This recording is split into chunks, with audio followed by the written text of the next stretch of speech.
សង្ក្រាន្តឆ្នាំថ្មីចិត្តមកដល់បងប្អូនដែលមានគម្រោងឬមួយក៏ត្រៀមសម្រាប់រៀបចំសង្ក្រាន្តឆ្នាំថ្មីមានសម្ភារៈគ្រប់នៅបងប្អូនណាមានគ្រឿងដេគ័រគ្រប់នៅមកហាងយើងមកណាបងប្អូននេះសូមផ្កាយຂະຫນាត់1ម៉ែត្រធំបែបនេះក៏យើងមានអីវ៉ាន់ផ្សេងទៀតដែលធ្វើដោយដៃខ្មែរបងប្អូនធ្វើនៅក្នុងស្រុកផលិតផលក្នុងស្រុកហើយជាលក្ខណៈបែបខ្មែរបងប្អូនគឺយើងមាននៅក្នុងហាងស្រាប់បងប្អូនមករកផ្ទាល់មកមើលផ្ទាល់ក៏បានដែរបងប្អូនណាហាងយើងនៅខាងភ្នំពេញនេះបងប្អូន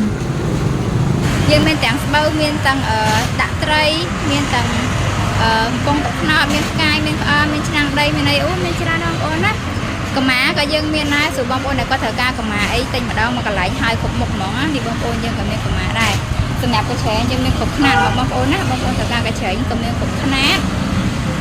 មាននេះក៏ទៀតប្រភេទឡូប្រភេទទ្រូក៏យើងមានច្រើនខ្នាតដែរបងប្អូនណានេះលបទ្រូមានគ្រប់ខ្នាតបងប្អូនណាលបទ្រូមានគ្រប់ខ្នាតទូក៏មានដែរតែនៅក្នុងវីដេអូទៀតវីដេអូនេះយើងដាក់ឆុតធំសុទ្ធតែម្ដងគោមផ្កាយយើងមានទាំងគោមផ្កាយកម្មាយើងមានទាំងគោមផ្កាយលាតបងប្អូនណាមានច្រើនខ្នាតបងប្អូនត្រូវការមើលខ្នាតមកមើលដល់ហើយយើងក៏បានឆាតទិញតាមពេកក៏បានហើយសម្រាប់ឈុតសង្រែកយើងមានជាមួយនឹងកាជើយើងមានជាមួយនឹងល្អីបងប្អូនចង់យកអាណាក៏យើងមានដែរសង្រែកក៏យើងមានដងនេះក៏យើងមានទៅមានគ្រប់មុខហ្មងបងប្អូនមានស្តុកគ្រប់មុខបងប្អូនត្រូវការមើលដល់ហើយយើងបានណាបងប្អូនណា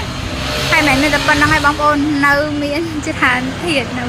បង្ហាញដល់ក្នុងវីដេអូអញ្ចឹងមកវីដេអូនេះខ្លីៗយើងមានជាមួយនឹងគ្រឿងតែសង្ក្រាមបងប្អូនត្រូវការមកមើលដល់ហាងយើងបានណា